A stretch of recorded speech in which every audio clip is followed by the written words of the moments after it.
What's up guys, Everything Apple Pro here, and here I've got the brand new Samsung Galaxy Note 5. It features a stunning redesign, no longer has a removable micro SD or battery, but it is beautiful. It sure is a gorgeous device, and today I'm going to be testing the durability when dropping it and comparing the results to the iPhone 6 Plus. Now, the other day we did the same with the Galaxy S6 Edge Plus, and I gotta say the durability was top notch. Now this thing actually features a thicker bezel, it's slightly larger device, slightly heavier, so I'm curious to see how this thing is going to do compared not only to the iPhone 6 Plus but also to the S6 Edge Plus, which we did the other day. Now we're going to be starting at a waist height drop on both the side and face down, and then the rear shell as well, then go up to a head height, say you're talking on the phone and your phone drops, and then a 10-foot drop. It's a bit excessive, I know, but it's always good to know your phone can withstand those heights when dropping them. So I actually feel really bad doing this because these are brand new devices and I feel bad breaking them, but I want to know how the durability compares with the Corning Gorilla Glass 4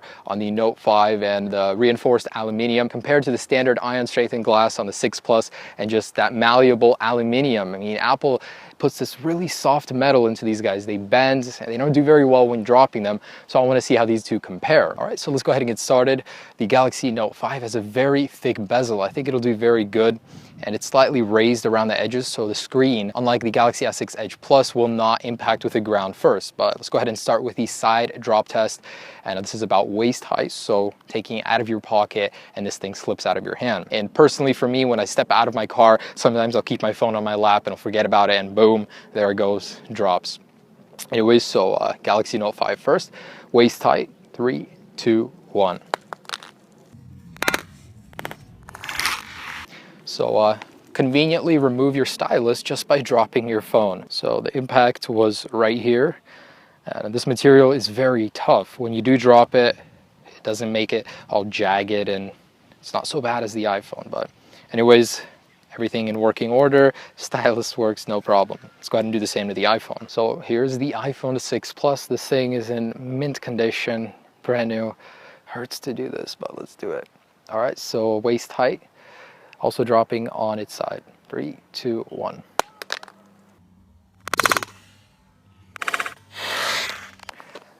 These things definitely make a lot more noise when being dropped. So it was a pretty even hit. Wow, I mean, look at that. This thing just dents in right away. There's a very apparent dent, whereas on the Note 5, the material was more rigid and it's thicker, so it's not as noticeable. It's a little disappointing to me. So let's go ahead and move on to the head height. I know it's not a very common occurrence to drop your phone so high, but it does happen, even to me personally. So it's good to know that your phone can survive it. And this is Gorilla Glass 4, it does so well. Anyways, head height, let's go ahead and drop this guy. 3, 2, 1. Ouch.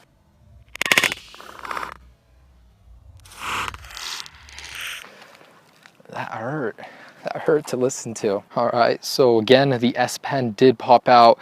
As you can see, the wear is not too bad. You can wipe off most of it, and it looks almost as good as new. So everything still works. Display is not cracked. Like I said, it has a very thick border, so it's very unlikely that the impact will reach the display. I'm really rooting for this guy that it survives the entire trial. And the iPhone 6 Plus, as much as I love my iPhone, I don't know, this thing, it just isn't that durable, so I don't know if it'll survive this. But head height, here we go in 3, 2, 1.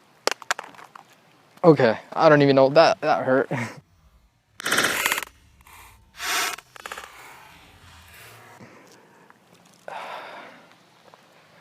Oh wow.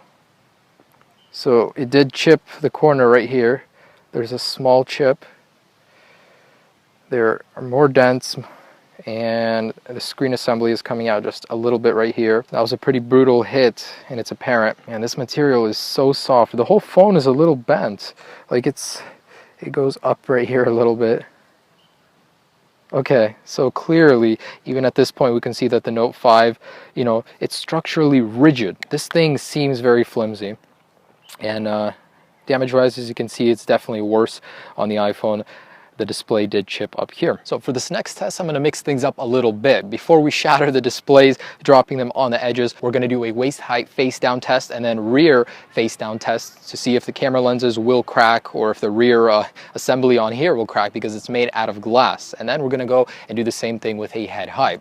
Okay, so starting with the Note 5, let's go ahead and do this. I have high hopes for it. Gorilla Glass 4 is super tough. Can't wait until the 5th, it'll be even better. But okay, about a waist height drop. Here we go. 3, 2, 1.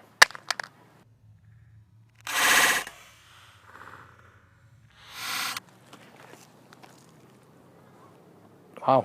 Okay, so my prediction was correct. The bezel took the impact before the screen did.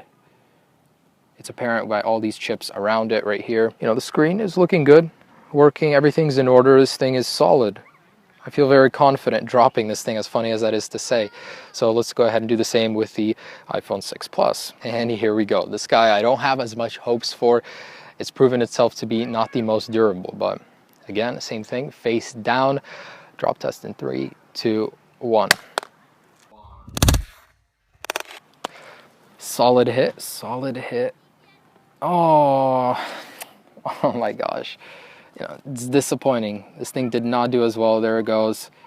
It has spider webbed, although the cracks don't look as bad as they did on the last one. So it's still usable. It's just going to be a little annoying having to replace this. These screens are not cheap. So let's go ahead and keep the test going. See if the rear sapphire crystal glass on the back can survive the same fall. And then I'm just going to keep going, see how long this thing can stay alive before it completely zones out and dies. And now the rears. I want to test the rear shell. This one is Corning Gorilla Glass 4. This one is a mixture of metals, mostly aluminum, and it's very soft. I want to see how these guys hold up to a waist height drop. All right, so I'm going to do these guys simultaneously. 3, 2, 1. Nice little flip, dude. All right, so this looks good. Oh, I spoke too soon. So looks like there is a hairline crack that appeared right there. The entire thing didn't fracture, and you can't really grip it. So it's not likely to bother you, but that did poorer than I thought it would. Camera glass is doing good though. So on this guy, camera's okay. It was chipped on the corner right here on the camera, so I know it did impact that, but let's go ahead and move this up to the head height and see what it takes to crack that camera glass. All right, so about a head height right here. I'm gonna add a little spin to them so they do land on their rear. And 3, 2, 1.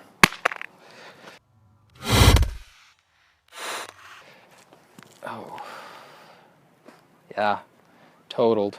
So that's what it took to break the camera glass on the 6 Plus, and that's what it took to completely crack the rear glass on the Note 5. Although there are chips around the camera, that is doing good, better than the 6 Plus. So not only is your frame all bent in, there's these little indentations everywhere, you can no longer take any good pictures without a new lens. So sad to see, but clear winner here is the Note 5 as well.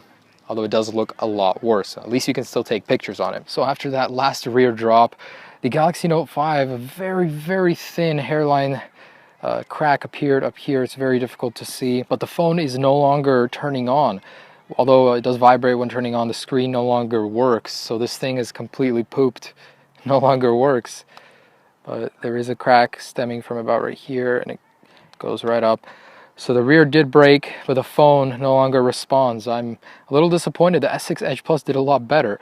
Although the glass shape is still looking to be okay, there is a crack and no longer works. So the iPhone at this point is the winner. No matter how battered it looks, how broken, this thing is still battling on. So let's keep going and see what it takes to completely destroy both of these phones. And so I know the screen doesn't work. It no longer responds to anything. I just want to see what it'll take to completely shatter the display and completely make the 6 Plus stop working. This thing is a tank, still chugging along. Okay, so 10-foot drop, one at a time. I'm going to add a little spin to it, starting with the Note 5. See if we can finally shatter that display. So here we go. And iPhone 6 Plus at the same time. So 3, 2, 1.